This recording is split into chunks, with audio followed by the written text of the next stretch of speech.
Hello friends, welcome to my YouTube channel. कैसे हैं आप सभी? दिल्ली पुलिस की आप सभी को अग्रिम शुभकामनाएं। तैयारी बहुत अच्छे से कर ही रहे हैं, लेकिन अब वो टाइम है जो सबसे ज़्यादा तैयारी करने का आपको जो ताकत है वो लगानी पड़ेगी। दिल्ली पुलिस के अंदर बहुत सारे बच्चे फॉर्म अप्लाई करे होंगे और काफ़ी ने अभी नहीं भी किया होगा, लेकिन कंपटीशन काफ़ी अच्छा देखने को इस बार मिलेगा क्योंकि 2020 के बाद ये वैकेंसी आ रही है। 3 साल के बाद आपको फॉर्म देखने को मिले हैं। तो अभी आपको क्या करना है कि अभी जीके का सबसे ज़्यादा वेटेज इसके अंदर 50% है। तो बच्चे सबसे ज़्यादा कंफ्यूज इसके अंदर है कि जीके में हमारा स्कोर नहीं इंप्रूव हो रहा है। तो मैं आपको बताना चाहता हूँ, जीके में स्कोर के लिए आपको बहुत ही महत्वपूर्ण गाइड यहाँ पर कुछ ही मिनट आपको देनी है। ऐसा नहीं है कि आप बहुत लंबा टाइम इसको देंगे, लेकिन जीके में किस प्रकार से आप अपना इंप्रूवमेंट ला सकते हैं और टेस्ट के माध्यम से आप अपने आप को कैसे अच्छी तरह से कर सकते हैं। जीके में क्या तो आपको छोड़ना है, जो दुनिया आपकी जो भीड़ है, भीड़ तंत्र से आपको अलग होना है। तो आपको ये वीडियो जरूर देखनी पड़ेगी। तो वीडियो को स्टार्ट करने से पहले आप वीडियो को एक बार लाइक जरूर कर देना, नए हैं चैनल को सब्सक्राइब कर लेना, और अगर कोई डाउट रहता है तो कमेंट आप जरूर मुझे कर देना। तो बच्चे, दिल्ली पुलिस के लिए सबसे मेन चीज़ है जीके। 50% अगर आपको जीके में नंबर लाने हैं, मतलब कि 50% वेटेज में जो आपका स्कोर है वो मतलब जीके का होना है, तो आपके लिए बहुत ही ज़्यादा जरूरी है आपको एक उस रणनीति के साथ पढ़े जो और बच्चे उसको नहीं पढ़ पा रहे हैं। तो सबसे बेस्ट तरीका आपके लिए होगी, सबसे पहले बात करूंगा कि कितना वेटेज किस किस का रहने वाला है। तो करंट जीके की बात करते हो बच्चे, यहाँ पर पिछली बार 10 नंबर के आसपास की जो आपकी करंट रही थी वो आई थी। लेकिन उससे पहले की बात करते हो 2017 में, तो उसमें बहुत ही ज़्यादा करंट पूछी गई थी। लेकिन इस बार भी ऐसा नहीं होगा कि करंट नहीं पूछी जाए, करंट अच्छी खासी इस बार भी पूछी जाए, क्योंकि आप देखेंगे जब आपने सिलेबस देखा होगा तो बड़े बड़े अक्षरों में वहाँ पर करंट जीके लिखी हुई है। ऐसे नहीं है कि बस नीचे छोटा सा लिख दिया और फिर काम खत्म कर दिया। तो वो उन्होंने हाईलाइट करके करंट जीके को लिखा है। तो आप देखेंगे करंट अफेयर्स काफ़ी मायने रखता है इस बार की एग्जाम के अंदर भी। तो आप इतना जरूर मान के चलें कि 10 से 15 के बीच में इस बार भी आपको करंट अफेयर है जो जरूर देखने को मिलेगी। तो आप बिल्कुल उसको स्किप एक तो बिल्कुल नहीं करें। करंट जीके को अभी से तैयार करने लग जाओ आप, तो बहुत बढ़िया रहोगे। कुछ लोगों ने तो क्या कंटिन्यू पढ़ते हैं, रेगुलर पढ़ते हैं, वो बहुत ही अच्छा है। अगर वो नहीं पढ़ पाए किसी वजह से, तो अभी भी आपके पास टाइम है। आप एक साल की कम से कम 1 जनवरी से तो पढ़े ही पढ़े। हो सके तो कुछ इंपॉर्टेंट चीज जो 2022 में भी हुई है उनको भी आपको पढ़ना जरूरी है। लेकिन अगर आप वो नहीं भी कर पा रहे हैं तो आपको 1 जनवरी के बाद की तो जरूर भी करनी पड़ेगी, क्योंकि 1 जनवरी के बाद तो आप मान के चलो इतना रटना चाहिए आपके लिए, काफी अच्छी तरह से तैयारी होनी चाहिए। कुमार गौरव सर की आप उत्कर्षित भी पढ़ सकते हैं, वो भी काफ़ी अच्छी आपके लिए करंट जीके के जो आपके हैं उनका भी आपको योगदान इसमें देखने को मिलेगा। इसके अलावा बात करूँ तो मैं आपके लिए एक टेस्ट आप देते या नहीं देते, उसके लिए आपके लिए एक इन्फॉर्मेशन है छोटी सी, आप पहले उसको देख ले। आज हम बात करने वाले बेस्ट बुक चक्षु पब्लिकेशन की तरफ से एक बहुत ही महत्वपूर्ण आपके लिए प्रैक्टिस सेट लेकर आई है। तो यहाँ पर देख रहे एसएससी दिल्ली पुलिस 2023 के अंदर जो आपकी एग्जाम होने वाली है उसको मद्देनजर रखते हुए आपके लिए बहुत ही बेस्ट बुक यहाँ पर बनाई है। इसके अंदर आप देखेंगे आपको बहुत ही सिंपल तरीके से और बहुत ही बेस्ट तरीके से आपके लिए सारे कंटेंट अवेलेबल कराया गया है। इसके अंदर आपके जो चार जो आपके क्वेश्चन होने वाले हैं, यानी कि आप देखेंगे 1 2 3 4 5, यानी कि 5 आपके पुराने पेपर आपको लगे थे। उसके बाद आप देखें प्रैक्टिस पेपर, प्रैक्टिस आपको कहाँ से करनी है, तो आपको प्रैक्टिस यहीं से करनी है। आपको मेरी तरफ से पूरा आपको सजेशन रहेगा कि 2023 के अंदर आपके लिए क्या फ़ायदा हो सकता है। वो ये कि आपको 25 यहाँ पर सेट मिलेंगे। 25 सेट में आप अपनी प्रैक्टिस को पूरी 100% कर सकते हैं। तो आपको ये वीडियो डिस्क्रिप्शन में आपको ऑनलाइन खरीदने का लिंक मिल जाएगा, वहाँ से आप इसको ऑनलाइन परचेज कर सकते हैं। इसके बाद आप क्या करेंगे, आपको कोई समस्या आती है तो वहाँ पर मैं आपको कॉन्टैक्ट नंबर भी डाल दूंगा पब्लिकेशन की, वहाँ से आप उस पर कोई दिक्कत आती है तो ऑनलाइन बात भी कर सकते हैं। तो जैसा कि आपने देख लिया, आपको वीडियो डिस्क्रिप्शन में सारी डिटेल मिल जाएगी और आप वहां से इसको खरीद सकते हैं और अपनी तैयारी को आप और मजबूत कर सकते हैं। तो बच्चे, अब बात करते हैं आगे की रणनीति की। इसके बाद आपकी मैं पहले छोटी छोटी चीजों को रखूंगा, उसके बाद थोड़ा बड़ा जो आपको वेटेज उसको रखने की कोशिश करूंगा। करंट जीके आपको जरूर पढ़ना है, अच्छे से पढ़ना है। अगर आपके पास अभी नहीं है तो आप 1 साल का तो जरूर लिया, जो कोई भी मैगजीन आप ला सकते हैं। उसके लिए आपको मैं यहाँ पर किसी प्रकार की वो नहीं बंदी से नहीं लगाऊंगा, आप किसकी लेके आए, किसी की भी लिए करंट जीके जो थोड़ी अच्छी हो और आपको समझने में बढ़िया लगे। इसके बाद बात करते हैं साइंस का क्या रोल इसमें रह सकता है। तो देखो बच्चे, पिछली बार 5 नंबर के आसपास की साइंस बनी थी, इस बार भी इतने तो बने ही बनेगी। हो सकता है कि इस बार वेटेज ज्यादा कर दें, क्योंकि दिल्ली पुलिस में ऐसा जरूर होता रहा है कि आपको कुछ अलग सी चीजें दी जाती है हमेशा। जैसे पिछली बार इन्होंने क्या किया, जीके भी hard they the, math reasoning का लेवल बहुत अच्छा दे दिया, कैलकुलेटिव कर दिया। उससे पहले इन्होंने करंट जीके की वजह से बच्चों को मतलब अलग सी चीजें करते हैं। तो ऐसा भी हो सकता है इस बार थोड़ी अलग चीजें ये कर दे कि साइंस थोड़ी ज्यादा रख दे। तो आपको साइंस को स्किप बिल्कुल नहीं करना है, बायोलॉजी ज़्यादा पढ़नी है, बायोलॉजी हकीकत में ही ज़्यादा आती है। और थोड़ा ये भी आइडिया लगा लो कि पैटर्न जो एसएससी का चल रहा है लगातार उसी से अकॉर्डिंग करके आप देखो, अभी एसएससी एमटीएस का हुआ है, सीएचएसएल सीजीएल चल रही है, तो प्री वगैरह भी हुआ, मेंस अभी होने वाला है सीजीएल 2023 का। तो इसमें भी आपने देखा होगा कहीं ना कहीं पैटर्न वो फॉलो हो रहा है। तो उस प्रकार से आपको तैयारी करनी पड़ेगी, अलग से नहीं आपको बिल्कुल नहीं कि भाई पहले जो हुआ वो इस बार भी होगा, ऐसा कुछ नहीं है। पिछली बार मैथ बहुत अच्छी आई थी, तो इस बार मैथ नहीं आएगी वैसी। पैटर्न वर्तमान जो पैटर्न चल रहा है ना एसएससी का, उसके अकॉर्डिंग अभी आपने एमटीएस का एग्जाम दिया होगा, सीएचएसएल का दिया होगा, सीजीएल का दिया नहीं तो देख लो, पेपर तो मिल ही जाएंगे ना आपको। उसके अकॉर्डिंग आप अपनी तैयारी को कर सकते हैं। तो उसके अकॉर्डिंग ये मान के चलो साइंस भी आपकी यहाँ पर आएगी। इसके बाद बात करते हैं इकोनॉमी का क्या रोल रहेगा, इकोनॉमी के कितने बेटे यहाँ पर आपको देखने को मिलेगा। इकोनॉमी भी भाई 5 नंबर से कम तो नहीं देखने को मिलेगी आपको, अच्छी खासी इकोनॉमी पूछी जाती है। उसके अंदर इकोनॉमी, एक तो जो आपकी योजनाएं हैं पंचवर्षीय योजना, उसको तो इतने अच्छे से आपको घोल के पी जाना है। और कुछ उसमें क्या होता है कि जो 3 क्षेत्र जिसमें आप देख, प्राथमिक है, द्वितीय है, तो ये क्षेत्रों को आपको तीनों को पढ़ के ही जाना है। तो इसमें क्या होगा कि आपके क्षेत्रों की वजह से काफी इसमें से भाषाएं पूछ लेता है कि ये किस क्षेत्र के अंदर आता है, ये किस में आता है। ऐसी चीजें एग्जाम में काफी पूछी जाती है। इसके साथ कुछ भाषा शब्दावली भी पूछी जाती है। कुछ करंट जीके के फैक्ट भी आपको इकोनॉमी के काफी अच्छे से याद करने हैं कि कौन कौन सी जो अभी हाल में एक साल के अंदर जितने भी कोई इंडेक्स आए हैं उनको आपको इकोनॉमी संबंधित उनको आपको जरूर देख के जाना है।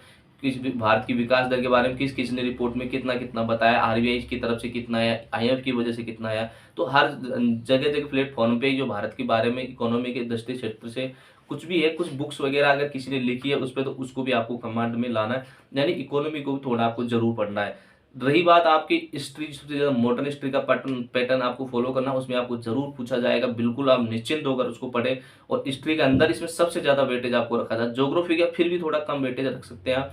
वर्ल्ड ज्योग्राफी बिल्कुल नहीं पढ़े, मैं आपको फिर बता रहा हूँ कि वर्ल्ड ज्योग्राफी एक दो क्वेश्चन जरूर फंसेंगे, वहां से आएंगे भी क्वेश्चन, लेकिन आप एक दो क्वेश्चन के लिए बहुत बड़ी चीजें नहीं पढ़ सकते। इतना टाइम आप इंडियन जीके पे दोगे तो बहुत अच्छा आपको रिजल्ट वहां पर देखने को मिल जाएगा।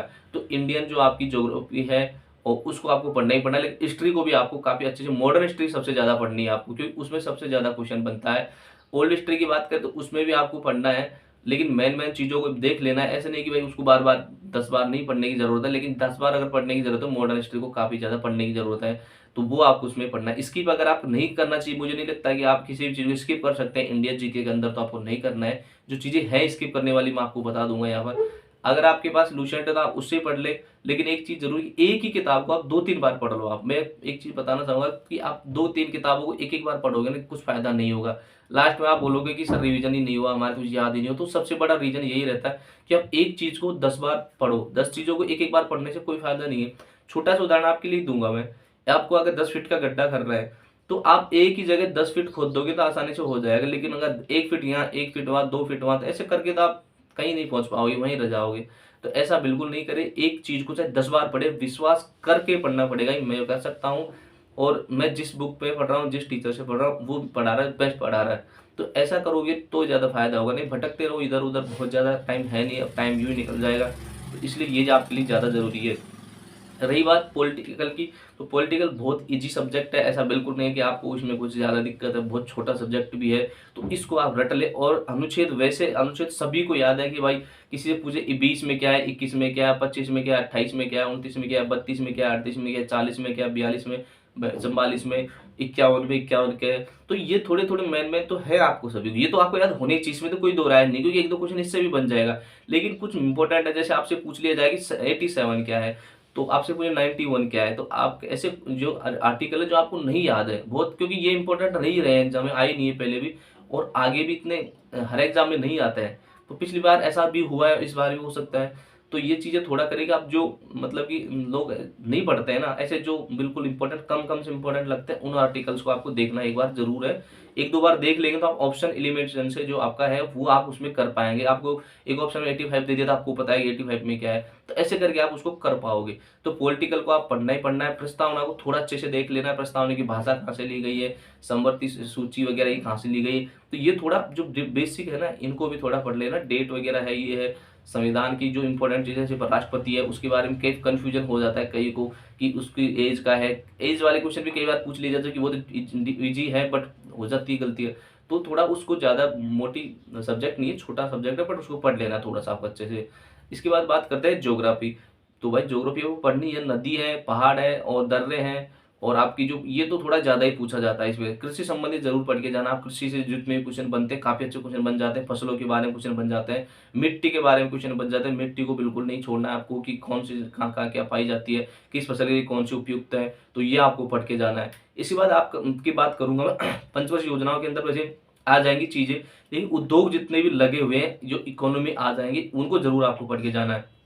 उसमें क्या होगा कि कौन-कौन सी ये जो फैक्ट्रियाँ इकोनॉमी के अंदर कब-कब लगी है, कब-कब उनका क्या-क्या है, किसकी स्थापना क्या है, हेडक्वार्टर क्या है, जैसे आपसे पूछ लिया जाए कि कोल इंडिया की कहाँ पर है, तो ऐसे करके आपको भेल का मुख्यालय कहाँ है, इसकी स्थापना कब हुई, इसके वर्तमान अध्यक्ष कौन है, ये ऐसी चीज़ें ज़रूर आपको याद करके जानी है। इनमें से क्वेश्चन बनता है भाई, ज़रूर बनेगा, इस बार भी बनेगा, हमेशा से बनता रहा है। तो ये चीज़ें भी आपको ज़रूर करके जानी है। ज्योग्राफी के अंदर ये इकोनॉमी में भी दोनों का पार्ट है, ये इसमें भी आ जाएगा। इसको आपको ज़रूर करके जाना है। रही बात आपकी सब्जेक्ट के बारे में, देखो मेन चीज़ें होती हैं वो आपको मैं बता चुका हूँ। जीके के अंदर आपको ज़्यादा पेट फैलाने की ज़रूरत नहीं है, एक लिमिटेड दायरा कर लो, उसको आप बार-बार पढ़ते रहो तो बहुत अच्छा आपको फ़ायदा वहाँ पर मिलेगा। इसके अलावा मैंने कोशिश की है कि करंट जीके को आपको ज़्यादा से ज़्यादा आपको पढ़ना चाहिए, आपको उसमें कोई टाइम की वैसे नहीं भाई कोई टाइम खराब है, क्योंकि ज़रूर वहाँ से क्वेश्चन पूछा जाएगा, स्ट्रीम से पूछा जाएगा, ज्योग्राफी से, पॉलिटिकल से पूछा जाएगा, स्पोर्ट्स वगैरह का भी आपको ज़रूर ध्यान रखना है, क्योंकि खेल वगैरह बहुत ज़्यादा महत्वपूर्ण होते हैं एग्ज़ाम के लिए। तो जितने भी इवेंट अभी हुए हैं, ये भविष्य में होने वाले 2030 तक के भी आपको ज़रूर याद करके जाना है। तो आप बिल्कुल निश्चिंत रहे और तैयारी करते रहो, विश्वास अपने पर करो, अपने ऊपर विश्वास करो, ऊपर वाले विश्वास करो, मेहनत पे विश्वास करो, ज़रूर आपका सफलता आपको ज़रूर मिल जाएगी। बिल्कुल डाउट मत लाना, डाउट लाओगे तो दिक्कत हो जाएगी।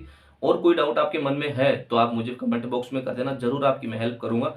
और मैंने आपको सजेशन करा है, इस बुक से आप क्या प्रैक्टिस कर सकते हैं। देखो प्रैक्टिस ज़रूरी है, रामबाण आपके लिए साबित ये होगी, लास्ट में आप सिर्फ प्रैक्टिस करें, आपने कितना पढ़ा है वो याद आपको इसी से रहेगा। आप प्रैक्टिस करते रहोगे तो हर सब्जेक्ट से आपको इसमें क्वेश्चन उठा के डाले जाते हैं, तो उससे क्या है कि प्रैक्टिस होती रहेगी। तो आप कंप्लीट प्रैक्टिस सेट है, इसको दो, इस पे एनालिसिस करो बढ़िया कि भाई क्या क्या गलतियां हुई है। ऐसे नहीं कोई प्रैक्टिस कर ली मैंने 70 नंबर आ गए बस बस्ते में बंद कर दिया रख दिया, ऐसा बिल्कुल नहीं करना है। उसको बार बार एक बार जरूर देखना है क्या गलती है, उसको मार्क कर लेना है, उसके बाद उस पर काम करना है। तो ये चीज़ें आपकी बेस्ट फाइनल रहने वाली है। और कोई नई अपडेट आएगी तो जरूर मिलता रहूँगा। चैनल को सब्सक्राइब नहीं करते हैं आप, बिल्कुल ही नहीं करते हैं, तो करना चाहिए यार। आपको कोई अगर गाइड कर रहा है तो अच्छी बातें हैं, उसमें कोई पैसा नहीं लगता। आप फ्री के 5 मिलियन वाले को कर देते हो, वो आपकी कोई वैल्यू नहीं समझता, कोई कमेंट रिप्लाई नहीं देता। उससे अच्छा नहीं कि ऐसे इंसान के चैनल को फॉलो करो जो आपकी हर बात का समाधान करे, आपकी सुने। तो ये चीज़ें भी आपको जरूर मैं कहूँगा, तो आप थोड़ा मेरे कहने से चैनल को सब्सक्राइब कर लेना, वीडियो को भी लाइक कर दिया करो यार, और थोड़ा शेयर वेयर भी कर दिया करो। तो मिलते नई अपडेट के साथ, सभी को मेरी तरफ से बेस्ट ऑफ लक। जय हिंद, जय भारत।